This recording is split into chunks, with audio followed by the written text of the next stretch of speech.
दुलाराय बर' फरायसा आफादनि 52थि बोसोरसालिया जुथुमा एनुवेल कनफारेन्स उदालगुरि जिल्लानि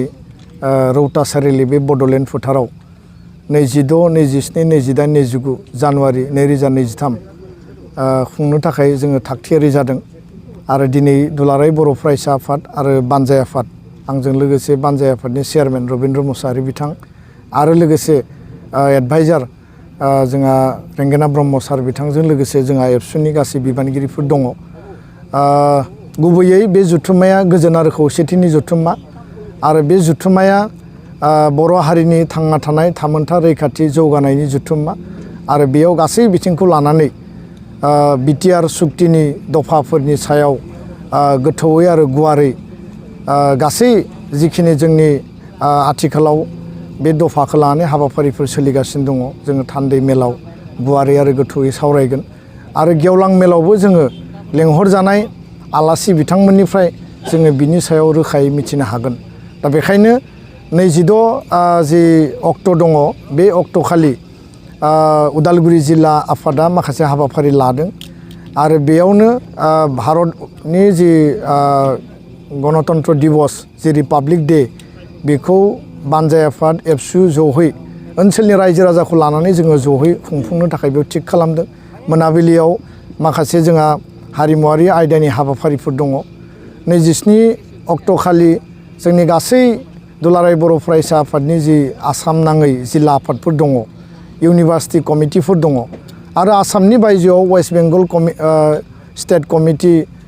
Meghalaya unit committee, Shillong unit बा गुबुन गुबुन जिफोर जोंहा इउनिट कमिटिफोर दङ बिथांमोना बयबो बाहागो लागोन आरो बेबायदियैनो जोङो CWC मिटिं लाखिदों 3 बाजियाव आरो 4 बाजिनिफ्राय जोंहा बिटिआर बड'लेण्ड बर' पिस एकर्डनि जि मोनसे सेलेब्रेसन जिहेतु 27 जानुवारिया एकर्ड डे 2020 मायथाइयाव सुक्ति जादोंमोन आरो बेखायनो बे खालि जोङो आसामनि मन्त्रि इउजि ब्रह्म बिथांखौ जोङो हांख्रायदों।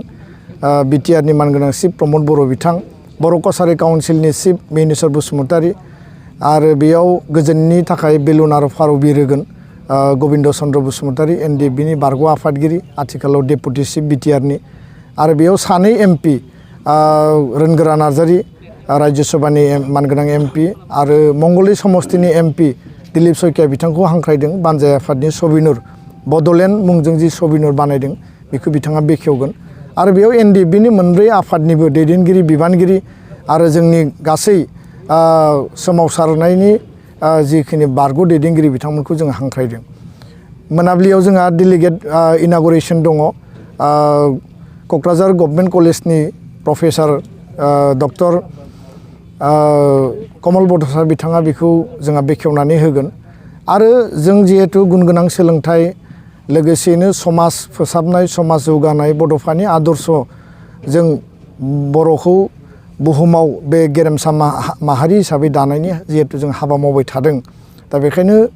नैबे ड्राग्स, जौ जुवा, दायना दायनि,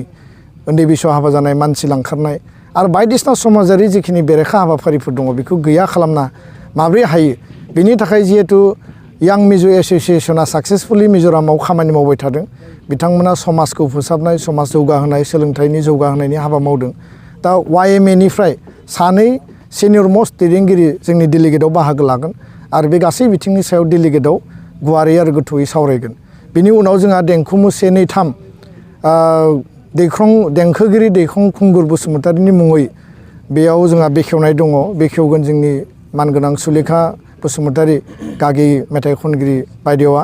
आरो बिग्राय ब्रह्म बिथाङा बाहागो लागोन। नबजित नार्जारी जोंनि जाय DID लिटिल मास्टारनि चेम्पियन आरो गोबां मेथाइ खनगिरि बिथांमोना बाहागो लागोन। 28आव जोङो फुंबिलियावनो एबसुनि जोंहा आर'ज मेथाइ थागोन। एबसुनि जोंहा गासै फिरफिला मिरुनि आरो जिल्लानि फिरफिला बिरहोगोन। जोंनि गेदेमा जायफोर मुंख्लं बिथांमोनखौ बिर जोहोलाव बिथांमोनखौ जोङो मुंख्लं बावगोन आरो गेदेमा सुबुंफोरनि मुङैबो जोङो बिबार बावगोन। बिनि उनाव जोंहा इडुकेसननि सेमिनार दङ 10 बाजिनिफ्राय आरो बे 10 बाजिनि इडुकेसन सेमिनाराव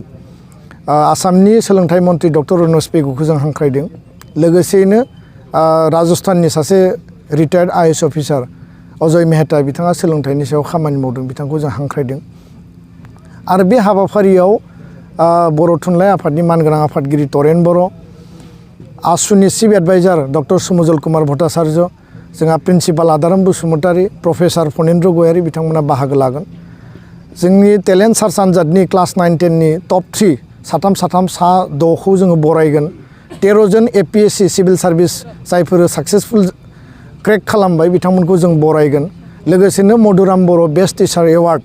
LP ME आरो हाई स्कुल बिथांमोनखौ जोङो बरायनायनि थाखाय जों हाबाफारि लादों सेकेन्ड हाबाव जोंहा दङ स्किल एन्टारप्रेन्योरशिप आरो इउथ एम्पावारमेन्ट जोंनि लाइमोनफोरखौ स्किल खालामनांगौ बिथांमोननो मोनसे खामानि मोजां खामानि होनांगौ बिथांमोना एंगेजमेन्ट एस्टाब्लिशमेन्ट जानांगौ बिनि थाखाय जों हाबाफारि लादों आरो बेयाव आसाम स्किल डेभेलपमेन्ट मिशननि mission director Ankur Jain IPS officer बिथांखौ जों लिंहरदों लोगोसेनो डाउनटाउन इउनिभार्सिटिनि मानगोनां चेन्सेलर आरो फाउन्डार डक्टर NN दत्त बिथांमोना हस्पिटेलिटी आरो हस्पिटाल माने टुरिज्म बायदिसिना सेक्टराव जथेस्थ कोचिं कोर्स होगासिनो दङ आरो बिथांखौ जों लिंहरदों लोगोसेनो माने नागालेण्डनि निशितु दल'नाय बिथाङा साक्सेसफुल एन्टारप्रेन्योर आरो प्राय 1000 नि बारा बिथाङा माने मानसिफोरनो खामानि होदों आरो बिथांमोना साक्सेस जादों बिथांखौ जों लिंहरदों लोगोसे KBIC नि north इस्टनि deputy director doctor Sukamal देब बिथांखौ लिंहरदों आरो बेयाव NRL नि इन्डिपेन्डेन्ट डाइरेक्टर जोंहा सुदीप प्रधान आरो OSD एग्रिकालचार BTR नि पुष्पधर कसारी बिथांमोना थागोन आसाम गौरब साब्रै जोंहा बान्था मोननो हादों 2021 आरो 22 आव मनज बसुमतारी बिथाङा पिग फार्मिं खालामदों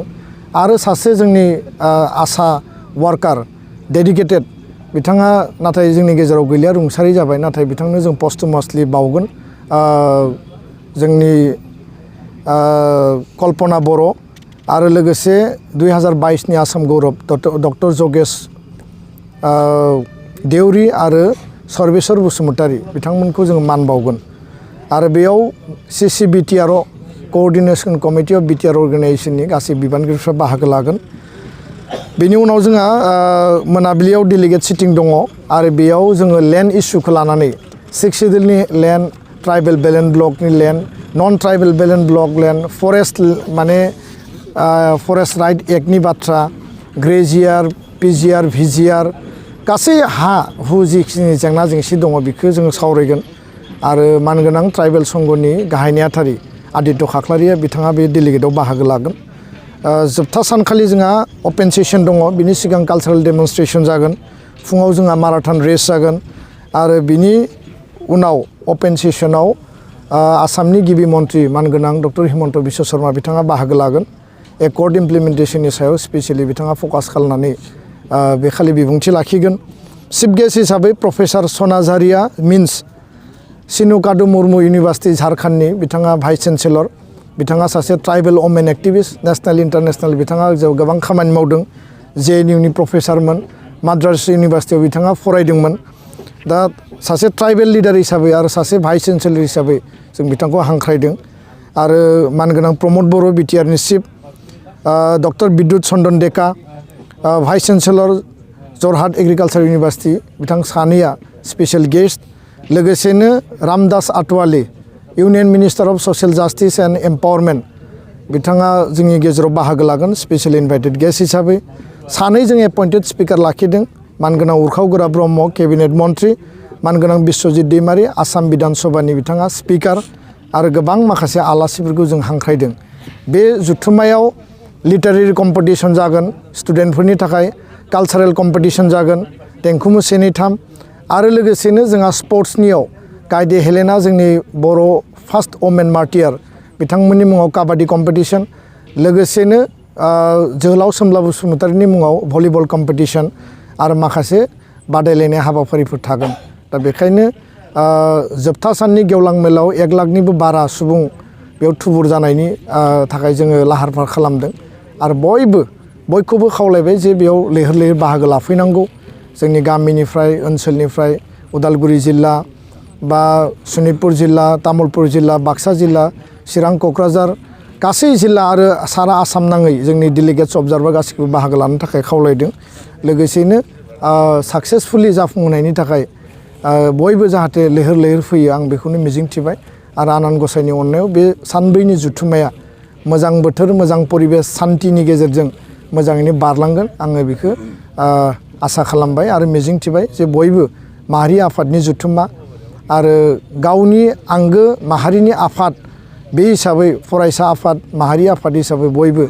अनसायनानै बानजाय आफादा जथेस्थ' खस्थ' मोनदों नाथाय बयबो एसे एसे अनसायहरदों रायजो राजाफ्रा बेयाव श्रमदान खालामफैदों हाबा मावफैदों आं मिथिनायाव प्राय 2000निबो बारा बिगा एरियाखौ माने कभार खालामनानै बे माने केम्पासखौ बानायनाय जादों आरो जिखिनि हायो बानजाय आफादा थाखा फैसानि आंखाल बा गोबां माखासे फाइनान्सियेल क्राइसिसनि गेजेरजोंबो दिनै 50-60% बिथांमोना प्रग्रेस जोंनो होनो हादों नेक्स्ट 1 उइकआव जथेस्थ' आरोबाव हाबाफारिया माने बांगोन जोंनि गासैबो डेडिकेटेड साब कमिटिफ्रा मोजाङै हाबा मावगोन आरो मेन कमिटि फाइनान्स साब कमिटि बिथांमोना जरदारै दिन सान हर खामानि मावदों आं बिथांमोनखौ गोसो गोरबोनिफ्राय एबसुनि जानानै आङो धन्यबाद बावदों आरो हाबाफारिनि मोजां जाफुंसारनायखौ आं मिजिंथिबाय दायो बानजाय आफादनि चेयारमेना प्रिपेरेसननि सायाव एसेबाबो फोरमायगोन गुबैयै जे फरायसाफोरनि बेयाव सेमिनार लाखिनाय जादों होननानै नोंथाङा बुंबाय बेवहाय मा आयदानि सायाव सेमिनार जागोन आरो फरायसाफोरखौ माने स्पेसियेलि मा खावलायनो दङ बे समाव सोलोंथाइनि जि जोंहा सेमिनार जागोन बे अपेन डिसकासन जागोन आरो प्राय 10,000 स्टुडेन्ट एन्ड इयुथ जोङो टारगेट खालामदों क्लास 8-9नि स्टुडेन्ट 10निया मेट्रिक आनजाद फैगासिनो दङ बिथांमोना फैनो थाखाय उसुबिदा जागोन आरो क्लास 12नियाबो हायार सेकेन्डारि फाइनाल फैगासिनो दङ आरो बेखायनो क्लास 11नि हायार सेकेन्डारि फार्स्ट इयार बिथांमोनखौ आरो डिग्री आरो इउनिभार्सिटिनि स्टुडेन्ट दा बेयाव गावनि बिमानि रावजों गुन गोनां सोलोंथाइ लानानै बोरै जिउखौ साक्सेसफुलि जों दानो हायो बिनि सायाव जों गुबैयै सावरायगोन आरो केरियार दानायनि बाथ्राखौ सावरायगोन दा बेखायनो आङो फरायसा फरायसुलिफोरखौ बाहागो लानो खावलायबाय आरो जोंनिफ्राय जेसेबां हायो फैनो थाखाय बेबस्था खालामनाय जागोन बयबो लोब लोब फैनांगौ आरो नैबे स्किलनि जि सेमिनार दङ बेयावबो इयुथनि फिउचार जेनेरेसनखौ दानो थाखाय जोङो माखासे टारगेट लादों दिनै आसामाव आनइमप्लयमेन्ट इडुकेटेड आनइमप्लयमेन्ट इयुथआनो 26 लाख दङ आसामाव 1 लाख साख्रि होनायनि बाथ्रा बुंदों खिन्थु 1 लाख दाबो होनो हायाखै गोबां माने इडुकेटेड आनइमप्लयड दङ दा गासिबो मानसियानो साख्रि नागिरा माखासे मानसिया गुबुन गुबुन सेक्टरावबो थांनो नागिरो दा बेखायनो साख्रिनि थाखाय जायफ्रा प्रिपेरेसन खालामदों बे मोनसे आलादा बिथिं आरो जायफोरा गुबुन गुबुन सेक्टराव हाबा मावगोन बिनि गासै बिथिंखौ बेयाव डिसकास खालामगोन आरो जायफोर सिरियास जायफोर डेडिकेटेड बिथांमोनखौ फार्दार एबसुआ मा मदद होनो हायो बिनि थाखाय जोङो डिसकास खालामगोन गोजोन्थों